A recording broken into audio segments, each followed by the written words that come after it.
மின்னணு முறையில் நெல் கொள்முதல் செய்யும் திட்டத்திற்கு டெல்டா மாவட்ட விவசாயிகள் எதிர்ப்பு தெரிவித்துள்ளனர். நெல் கொள்முதல் செய்யும் நடைமுறையை எளிமைப்படுத்த வேண்டும் எனவும் வலியுறுத்தியுள்ளனர்.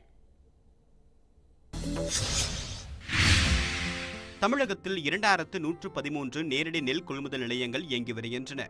இவற்றில் ஒரு சில நிலையங்களில் முறைகேடுகள் நடைபெறுவதாக குற்றச்சாட்டு எழுந்தது. முறைகேடுகளை தடுக்கும் விதமாக அக்டோபர் 1ஆம் தேதி முதல் மின்னணு முறையில் நெல் கொள்முதல் செய்ய தமிழ்நாடு நுகர்பொருள் வாணிபக் கழகம் உத்தரவிட்டுள்ளது. மாநிலம் முழுவதும் உள்ள நெல் கொள்முதல் நிலையங்களில் தமிழ்நாடு நுகர்பொருள் வாணிபக் கழகத்தின் இணையதளத்தில் விவசாயிகள் பதிவு செய்ய வேண்டும் என்று அறிவிக்கப்பட்டுள்ளது.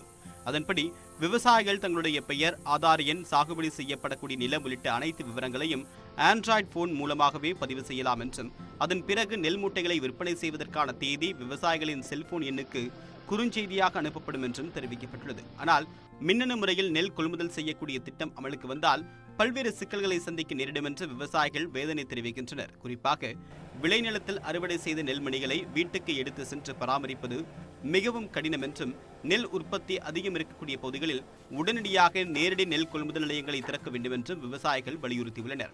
அறுவடை அறுத்த நெல் வீட்டில் வைடான்னா ஒவ்வொரு செலவுக்கும் ஒவ்வொரு ரூபாயை எங்களால் பண்ண முடியல. அவ்வளவு செலவாகுது, ஆனால் வருமானம் அதில் இல்லை விவசாயத்தில்.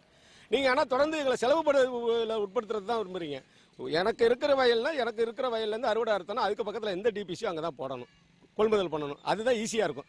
அதை விட்டுட்டு நான் அங்கே 5 கிலோமீட்டர் அந்தாண்ட இருக்கேன், நான் 5 கிலோமீட்டர் என் வீட்டில் கொண்டு போய் திரும்ப கொண்டு போய் டிபிசியில் போடுனா இது எந்த வகையில் நியாயம்னு தெரியல.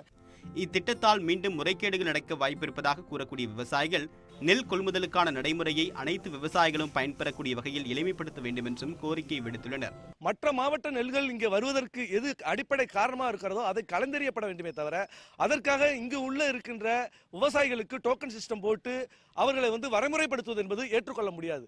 ஏன்னா சாதாரண சிறு குறு விவசாயிகளுக்கு இன்னைக்கு இந்த தொழில்நுட்பம் கிடையாது. அப்ப திரும்பவும் இதுல ஒரு மிகப்பெரிய ஊழல் நடப்பதற்கும் அல்லது ஒரு மிகப்பெரிய முறைகேடு நடப்பதற்கும் வாய்ப்பாக இருக்கும். அனைவரிடமும் ஆண்ட்ராய்டு போன்கள் இருக்காது என்பதாலும், பலருக்கு ஆண்ட்ராய்டு போன்களை இயக்க தெரியாது என்பதாலும் நெல் கொள்முதலில் வழக்கமான நடைமுறையை பின்பற்ற வேண்டும் என்பது பெரும்பாலான விவசாயிகளின் கோரிக்கை. இது எல்லா விவசாயிகளுக்கும் இதான வாய்ப்புகள் இல்லை. எல்லோரிடமும் ஆண்ட்ராய்டு போன் கிடையாது, எல்லோராலும் பதிவு செய்ய தெரியாது.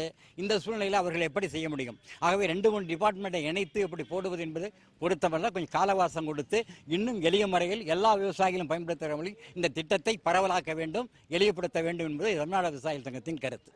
இது தொடர்பாக அதிகாரிகளிடம் கேட்டபோது காலதாமதத்தை தடுக்கவே மின்னணு முறையில் நெல் கொள்முதல் செய்யக்கூடிய திட்டம் கொண்டுவரப்பட்டிருப்பதாகவும், ஆண்ட்ராய்டு போன்களை பயன்படுத்த தெரியாத விவசாயிகள் அருகே உள்ள கணினி மையங்களுக்கு சென்று தங்கள் விவரங்களை இணையதளத்தில் பதிவு செய்து கொள்ளலாம் என்றும் தெரிவித்துள்ளனர். நியூஸ் 18 தமிழ்நாடு செய்திகளுக்காக செய்தியாளர் செந்தில்குமரன்.